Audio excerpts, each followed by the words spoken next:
క్వశ్చన్లో లాజిక్ ఉందా లేదా? ఖచ్చితంగా ఉందండి. లాజిక్ కాదు, అది వాస్తవం కూడా. It's reality. అంటే మీరు ఇందాక డిబేట్ కూడా నేను చూశాను. ఒక తప్పు జరిగినప్పుడు దానికి బాధ్యత వహించాల్సినటువంటి అవసరం హయ్యర్ అథారిటీస్కి ఉంటుంది.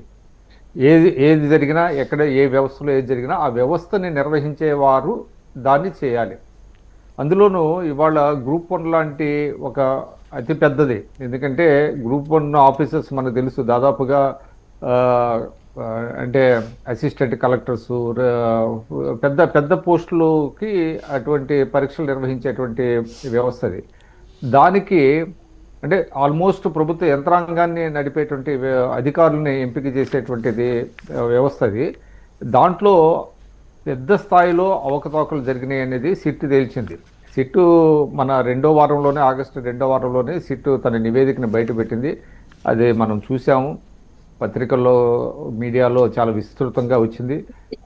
సిట్టు కూడా ఆషామాషిగా అదేమీ విచారణ చేయలేదు. చాలా పెద్ద స్థాయిలో దాదాపు ఒక 200 మంది, 175 మంది అనుకుంటా, 175 మంది సాక్షుల్ని విచారించింది. ఫోరెన్సిక్ ల్యాబ్స్, 4 ఫోరెన్సిక్ ల్యాబ్స్లో ఆ డేటాను మొత్తం అనలైజ్ చేసింది. సో అనేక అంశాలను తీసుకొచ్చిన తర్వాత ఇప్పుడు మీరు చెప్పారు ఏ విధంగా మూల్యాంకనం ఎక్కడెక్కడ చేశారు, ఎన్నిసార్లు చేశారు, వైట్నర్తో ఎట్లా దిద్దారు, ఇవన్నీ అవకతవకలన్నీ ఆ సిట్లో బయటపడినాయి. కాబట్టి ఇవాళ మీరు అన్నట్టుగా ప్రభుత్వం దీని మీద మరి ఎటువంటి చర్యకు ఉపక్రమిస్తుంది, సిట్ నివేదిక మీద ప్రభుత్వ స్పందన ఏంటి అనేటువంటిది చూడాలి. మొన్న అసెంబ్లీలో కూడా దీని మీద చర్చ జరిగింది. ముఖ్యమంత్రి గారు కూడా మాట్లాడారు. గ్రూప్ 1లో ఎటువంటి అక్రమాలు జరిగినాయి అనేటువంటిది కూడా వారు మాట్లాడారు.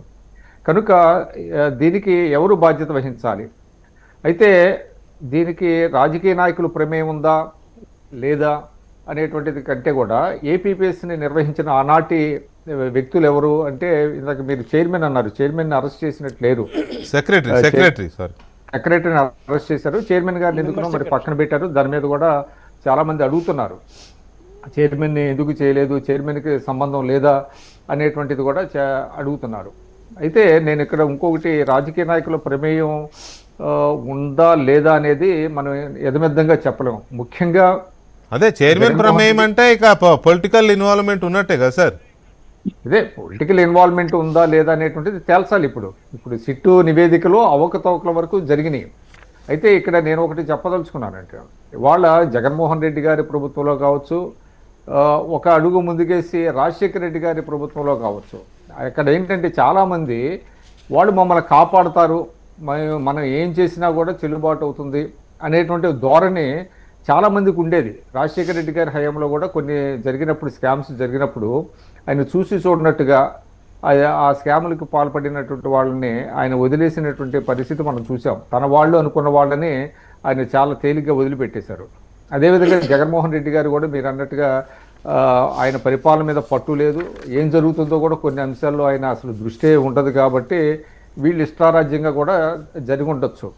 అంత మాత్రం చేత రాజకీయ నాయకుల ప్రమేయం లేదా అనేటువంటిది మనం చెప్పలేము. ఇంకోటి ఒక్క నిమిషం అండి, ఒకటి మీరు చెప్పిన దీంట్లో ఇంట్రోలో ఒకటి, చదువుకి కామన్ సెన్స్కి సంబంధం లేదండి. ఎందుకంటే మన రాష్ట్రాన్ని, ముఖ్యంగా ఆంధ్రప్రదేశ్ని పరిపాలించినటువంటి అంజయ్య గారు కావచ్చు, అంతకుముందు జలగం వెంకటరావు గారు కావచ్చు, వీళ్ళందరూ కూడా గొప్పగా చదువుకోవాలి. కానీ వాళ్ళు అద్భుతంగా అయినటువంటి నిర్ణయాలు తీసుకున్నారు. చాలా మంచి జలగం వెంకటరావు గారు అయితే one of the best administrators కింద ఆయన పేరు తెచ్చుకున్నారు. ఇక్కడ ఏంటంటే ఒకటే అంశం ఏంటంటే, చదువు లేకపోయినా కొన్ని అంశాల మీద వాళ్ళకి పరిజ్ఞానం లేకపోయినప్పటికీ బ్రీఫింగ్ అనేటువంటిది తీసుకుంటారండి.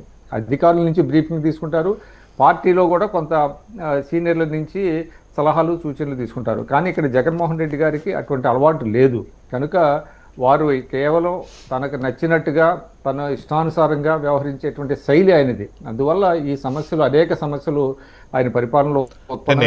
నేనన్న ఉద్దేశం కూడా ఏంటంటే, పెద్దగా చదువు సంధ్య లేకపోయినా, చదువుకోకపోయినా, పేద కుటుంబాల నుంచో, లేకపోతే అట్టడుగు వర్గాల నుంచో, లేకపోతే గ్రామీణ ప్రాంతం నుంచి వచ్చిన వ్యక్తులు నాయకులుగా అయినా, ముఖ్యమంత్రులు అవ్వక ముందు వాళ్ళకి నాలెడ్జ్ ఉంటుంది. ప్రజలకు సంబంధించిన సమస్యలు, ప్రజా జీవితానికి సంబంధించిన సమస్యలు అన్నీ తెలుసు. వాళ్ళకి టెక్నికాలిటీస్ తెలిసే అవకాశం లేదు ముఖ్యమంత్రి అవ్వడానికి ముందు.